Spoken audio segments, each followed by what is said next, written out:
Olá, meu nome é Eva, eu sou estudante da Ciência da Felicidade. E se você tem dificuldade de entender e lidar com as suas emoções, esse vídeo de hoje foi feito para você.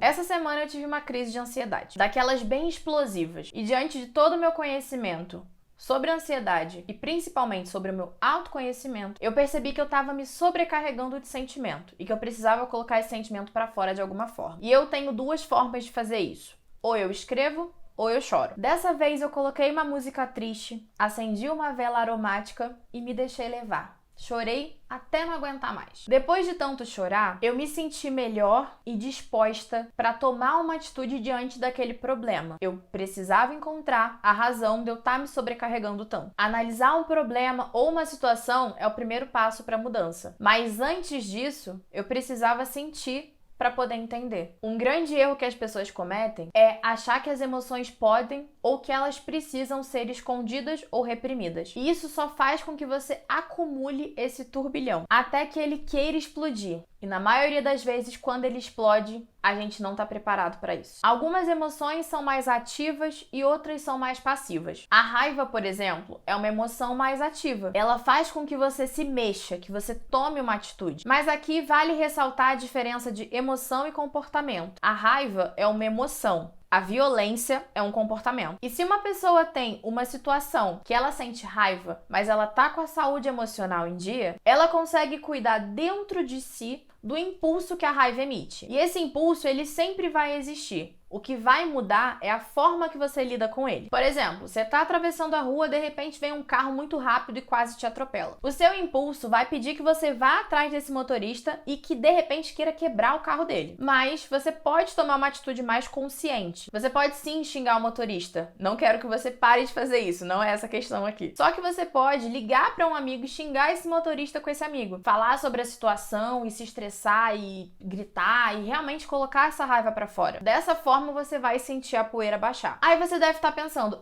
Eva, o cara quase me atropelou e vai ficar por isso mesmo? Eu vou explicar de uma forma simples como o nosso cérebro funciona quando acontece uma situação dessa e o quanto isso pode te deixar mal. Quando você passa por uma situação chata na sua vida, é como se você deixasse pegadas na areia da praia. E em pouco tempo, essas pegadas têm a tendência de sumir. Mas e se antes daquelas pegadas sumirem, você refizesse esse caminho na praia? O que ia acontecer? Você estaria fazendo novas marcas, se tornando mais difícil que aquelas pegadas sumam. E é exatamente assim que acontece na nossa vida e principalmente no nosso cérebro. Quando você passa por uma situação difícil na sua vida, você compartilha com uma pessoa e isso é importante porque desabafar alivia os nossos sentimentos. E passando alguns dias você vai e conta para uma outra pessoa aquela mesma situação. E mesmo que de forma inconsciente, o seu cérebro está revivendo aquele momento. E a cada nova repetição dessa história, você está refazendo as marcas que você deixa na areia. E com isso, aquela situação que era pequena, ela vai se tornando cada vez maior dentro de você. É necessário sentir o que for preciso para você entender os seus sentimentos. Mas ficar revivendo emoções desagradáveis não vai te ajudar muito. E quanto mais você repete, mais forte aquele sentimento fica dentro de você. Quando eu era mais nova e aconteceu alguma coisa assim comigo, eu queria contar para todo mundo. Aí eu ia lá, dividia com os 5, 6 amigos, ouvia a opinião de um monte de gente e ficava replicando essa mesma história várias e várias vezes. E quanto mais eu repetia aquela história, mais eu fazia aquela história partir de mim. Era como se eu fizesse cada vez mais marcações na areia sobre aquele mesmo problema. Hoje eu ainda falo com os amigos sobre alguma coisa que acontece na minha vida, mas eu tenho 2 amigos em especial que eu falo sobre isso. E aí, enquanto eu tô sentindo, eu realmente divido um pouquinho daquilo, mas eu não fico falando várias e várias vezes. Depois que eu já sei que aquilo não me afeta mais, aí vira roteiro pro YouTube, pro podcast, vira conteúdo e não tem problema nenhum dividir isso com as pessoas, porque depois de tudo,